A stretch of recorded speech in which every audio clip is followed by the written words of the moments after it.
Assalamualaikum warahmatullahi wabarakatuh. Kali ini kita akan membahas tentang Git dan GitHub. Git dan GitHub ini penting sekali dalam pengembangan perangkat lunak. Ini merupakan bagian dari SDLC atau tahapan SDLC yang pernah kita pelajari pada materi sebelumnya. Git dan GitHub ini adalah dua hal yang berbeda. Git itu seperti lemari arsip di komputer kalian.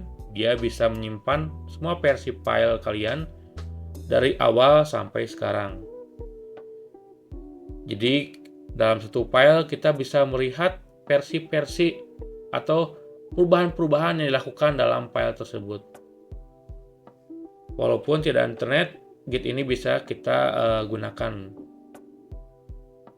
Kalau GitHub itu seperti gudang arsip online. Jadi isi lemari arsip di komputer kalian bisa hubungkan ke internet melalui atau bisa diakses dan dikerjakan oleh orang lain juga. Jadi kita bisa berkolaborasi menggunakan GitHub ini. Jadi Git ini adalah alatnya, sedangkan GitHub ini adalah tempat penyimpanan di internet. Git dan GitHub ini mirip seperti iCloud atau OneDrive.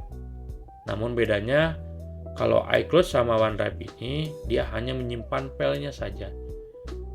Berbeda dengan GitHub yang kita bisa melihat atau menyimpan riwayat perubahan pada file tersebut. Oke, penjelasan lengkapnya, Git itu adalah tools version control system yang digunakan untuk mengelola perubahan kode selama pengembangan perangkat lunak. Tools ini digunakan para programmer untuk mengelola perubahan dan pelacakan pada source code secara lebih mudah.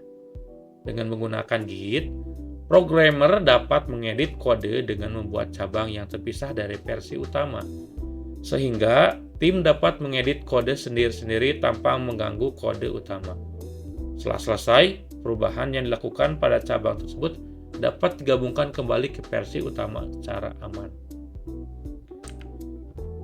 Git ini seperti yang dijelaskan di awal, dia bisa melihat versi perubahan setiap file.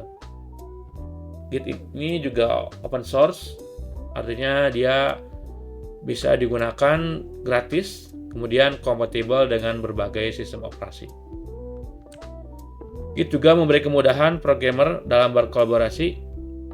Jadi setiap programmer dapat bekerja pada cabang atau control chamber yang terpisah dalam proyek yang sama. Kemudian Git juga memiliki kecepatan dalam mengelola perubahan. Kemudian Git juga bisa melakukan branching dan merging. Jadi setelah membuat cabang, kita bisa menggabungkan dengan cabang lainnya.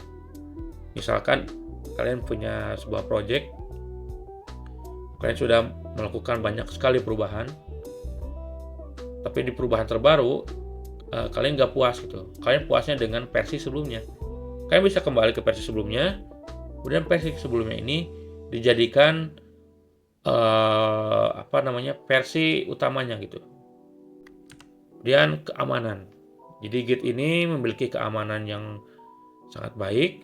Kemudian dia juga menggunakan enkripsi dan otorisasi yang aman untuk melindungi kode sumber dari serangan atau kebocoran data. Sehingga Git ini dapat menyimpan informasi seperti siapa saja yang melakukan perubahan, kapan dan apa yang diubah. Hal ini membantu pelacakan atau audit. Git ini dirancang agar dapat digunakan di berbagai platform atau sistem operasi. Nah, ini ada perbedaan antara Git dan GitHub. Kalian bisa lihat pada tabel ini. Nanti kalian bisa pause video ini dan baca lebih seksama ya. Setelah ini kita akan praktek tentang Git. Kita akan menginstal Git, kemudian kita konfigurasi. Kita akan membuat akun GitHub-nya, kemudian kita akan membuat repository di GitHub. Namun praktek ini kita akan bahas pada video berikutnya. Jadi tolong Simak baik-baik video berikutnya.